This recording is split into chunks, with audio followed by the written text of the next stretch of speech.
So I did a video recently where I talked about my cursing, and it was something that I was trying to stop.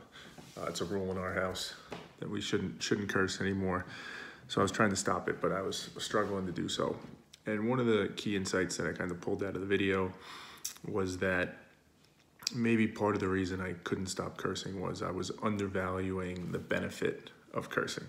So I was just assuming it was net negative, and I wasn't considering the fact that there's an efficiency to be gained by cursing. And I said, typically it's with my son or sometimes with my wife if I'm in an argument or whatever.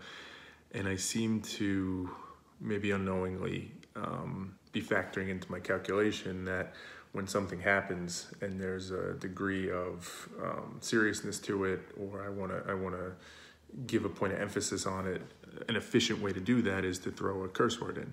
And that drives up the efficiency of it, rather than having to have a long drawn out conversation, rather than having to yell and really make a scene. Or if it's my son, give a punishment or a timeout. Cursing kind of conveys the message. And that's probably why, or at least a good hypothesis as to why I was still cursing when I didn't want to be. So as I left off on that video, I said, I'm still in the midst of the journey, because when you come to a realization like that, you kind of have to redo your math and redo your calculations and kind of check everything and see how it all interplays together. So interestingly enough, we had a situation today.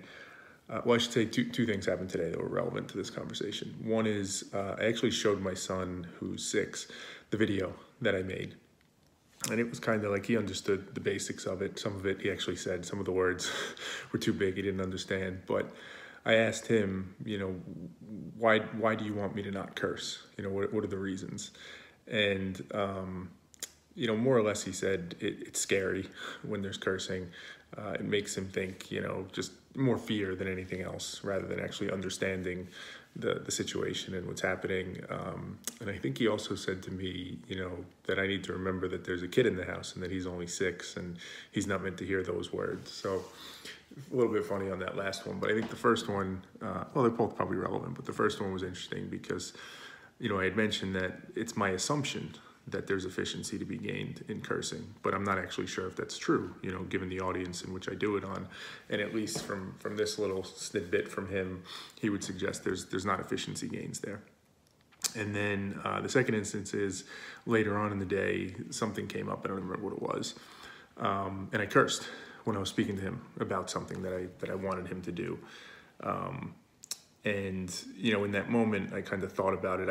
I probably thought like a split second before I cursed, it entered my mind, this whole topic and this conversation, and then I'm trying to censor that a little bit better, but I went ahead with it anyway, probably somewhat because I was allowing myself to, because of that belief in the efficiency.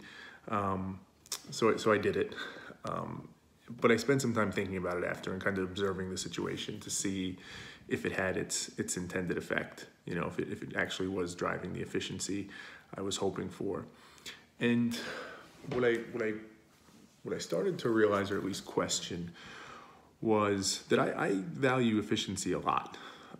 It's something that I think about a lot, it's something that I talk about a lot, and it's something that I really strive for, efficiency. And I think I said it previously, but the way I define that efficiency is it's the quickest, least resources to be used to get to the most accurate answer or objective, right? So the idea being you're reaching your objective, but you're doing it in the quickest, simplest, least resources way.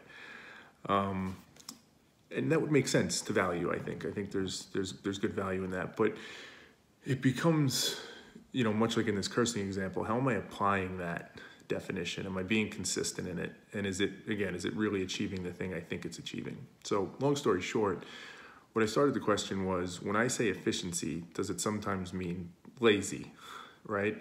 And I think about it with a kid, right? Raising a kid, there's all sorts of instances where I could think of where I try to not be lazy. I try and parent the right way. I recognize the ability to be lazy and the benefit of it. And as most of us can, I can see it in other people and I say, oh, look at that, those parents are being lazy, right? If you just hand the kid an iPad, rather than actually, force him to find something to do and fill his boredom another way, right? You might be at a restaurant. In the days we could go to restaurants, you'd see a lot of kids with phones watching videos because the adults wanted to talk or they didn't want the kid acting up. And that would be an example where I would normally look at it and say, well, that's a little bit lazy, right? You could probably, through a little bit more effort, not have the kid staring at a screen and, you know, still have for a good dinner or a good meal at this restaurant.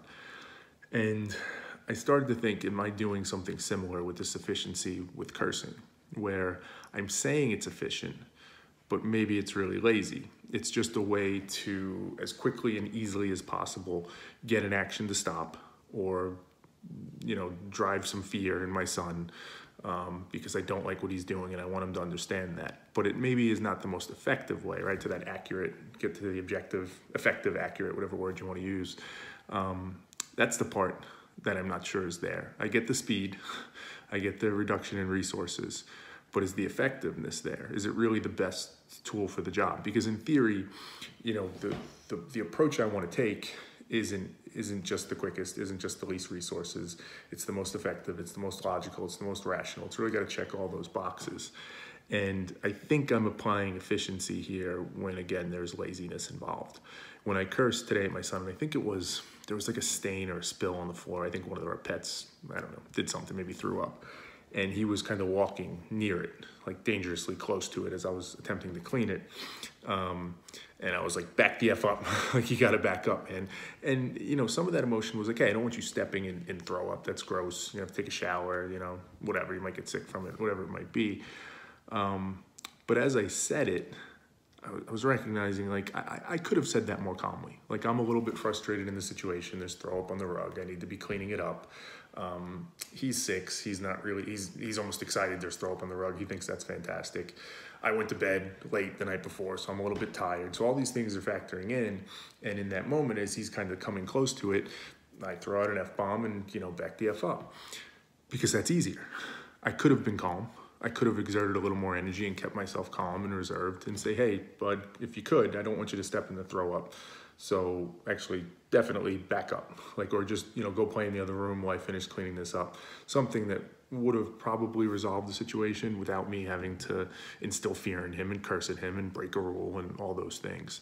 But I didn't, right? And if I really push myself, I would argue it's probably out of that laziness. It's probably out of me just trying to grab the simplest, quickest tool that I had at that moment for all those reasons that I stated and probably some others that I haven't identified yet. So I find this interesting, I guess, in two areas, because I'm always trying to learn and understand about myself, about situations, etc. So I think the first, most directly related to this, is it's something interesting in me about this laziness point and how maybe I try and hide that. And I try and dress that up with other words or make excuses for it, but it's the truth, right? I've always known I'm not a person that's good at like attention to detail at work in particular. You know, if there's like a massive document that we're preparing, I'm not the guy to be reviewing that document to do like a quality check because I've never been good at that, right? And I'll compare it to something else and then I'll kind of bring it all together. You know, you'll see sometimes these puzzles that people will put out there, and there's different types of them, but I'll just give you a couple examples. You know, one might be a huge triangle with little triangles in it, and it'll be like challenge, see if you can count how many triangles are here. And there's always hidden triangles, right? It's always a tricky thing.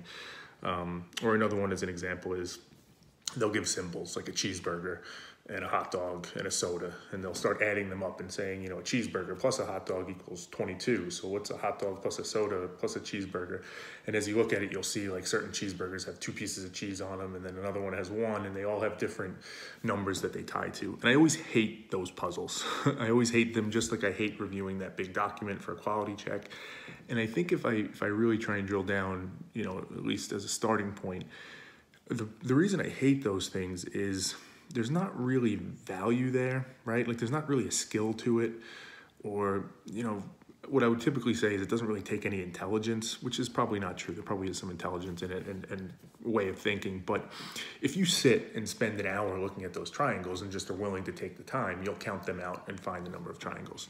Same thing with the hot dogs and the hamburgers, cheeseburgers. If you sit and count and look and document, you'll get to the right answer. It's just a time thing, just like checking that big document. If you were willing to invest the time in the minutia, in this just details that you need to check, kind of mindless almost, you'll get a result. And to me, that result never really meant anything. It doesn't prove anything. And I always use that as like, I hate those things. But now I'm questioning more, like, is it just a general laziness, right? Maybe it's just something I don't enjoy, doesn't come naturally to me, therefore I don't value it. Because there's other puzzles that are probably similar in that, you know, there's some wordplay involved and you need to be quick in thinking about how the wordplay is there, that I will like and I will enjoy. So I think it might be an example of me, you know, kind of shielding or covering up laziness with some value that I've determined around efficiency or what true intelligence is or something like that. So probably more to dig in on that. But related to that, to the second point of the learning from this is, you know, it just kind of validates a little bit this process. So you start wherever you start with some symptom. In my case, it was, hey, I'm cursing too much, I need to stop. And you start digging, and you say, well, why are you cursing so much? And you start thinking about the costs of it and all the things, you know, why cursing is bad. And you say, okay, well, I shouldn't curse anymore then. Okay, great. And you go about your business and you keep cursing. And you're like, well, something's wrong here. Somebody's lying in my mind. Something's not adding up. So you start digging in and say, well, why are you still cursing? And your first pass of it says, I got it. Cursing's a good thing. You're not bad. Cursing's good. It's efficient. Problem solved. Beautiful. You don't have to stop cursing, and you're actually a better person than we thought. You weren't bad for cursing to begin with.